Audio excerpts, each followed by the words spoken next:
گندی نہر کے ارد گرد لوگوں کی بھیڑ جمع تھی۔ سب شور مچا رہے تھے۔ کوئی کہہ رہا تھا کہ 11/22 کو فون کرو، تو کوئی کہہ رہا تھا کہ واسا والوں کو فون کرو۔ ایک عورت کو لوگوں نے پکڑ رکھا تھا۔ وہ چلا رہی تھی، میرا بیٹا مر رہا ہے، اگر خود نہیں بچا سکتے تو مجھے نہر میں جانے دو۔ میں اپنے بچے کو اپنی آنکھوں کے سامنے مرتا ہوا نہیں دیکھ سکتی۔ لیکن لوگوں نے اس کو پکڑ رکھا تھا اور کہہ رہے تھے نہر بہت زیادہ گہری ہے، وہاں کوئی بھی نہیں جا سکتا۔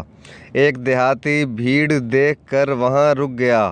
اس نے اپنا سائیکل وہاں کھڑا کیا اور بھیڑ میں گھس کر آگے نکل گیا۔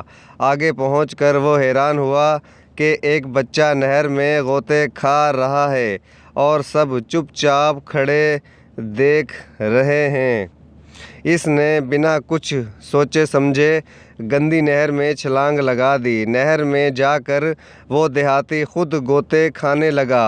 وہ بہت زیادہ گہری سیوریج کی نہر تھی۔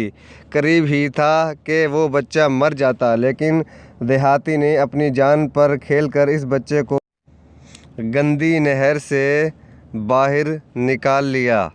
جوں ہی وہ دیہاتی باہر نکلا، اس نے فوراً بچے کو الٹا لٹکا دیا، جس سے اس بچے کے منہ سے بہت سا گندا پانی باہر نکلا اور بچے کی سانس بحال ہو چکی تھی۔ وہ بہت زیادہ رو رہا تھا۔ ماں اپنے بیٹے کو سینے سے لگا کر رو رہی تھی۔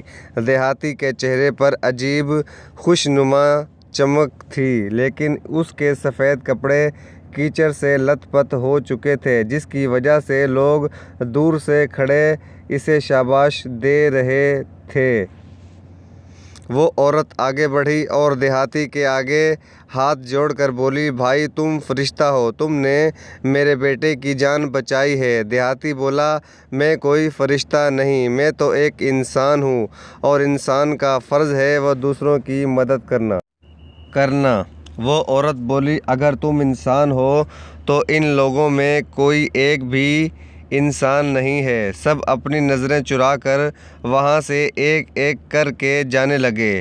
عورت دیہاتی سے بولی، بھائی میرا گھر قریب ہی ہے، آؤ آپ کے کپڑے دھلوا دوں۔ مجھے افسوس ہے کہ میں آپ کا شکریہ ادا نہیں کر سکتی، لیکن پھر بھی اگر کوئی کام میرے لائق ہے تو بتائیں، میں ایک اچھے گھر سے تعلق رکھتی ہوں، اگر پیسے چاہئیں تو وہ بھی بتا دیں، میں دے دوں گی۔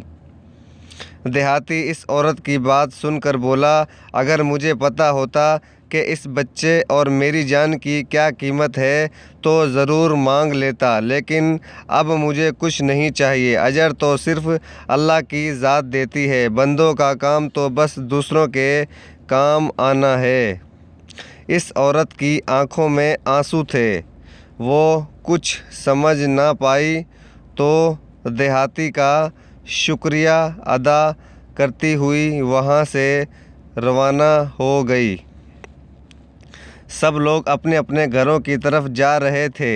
دیہاتی اپنے گھر کی طرف جانے لگا تو اس کی سائیکل بھی چوری ہو چکی تھی۔ کیا ہم میں ایسے لوگ بھی شامل ہیں؟ ذرا سوچیے۔ اسی طرح کی اچھی ویڈیو دیکھنے کے لیے چینل کو سبسکرائب ضرور کریں۔ شکریہ۔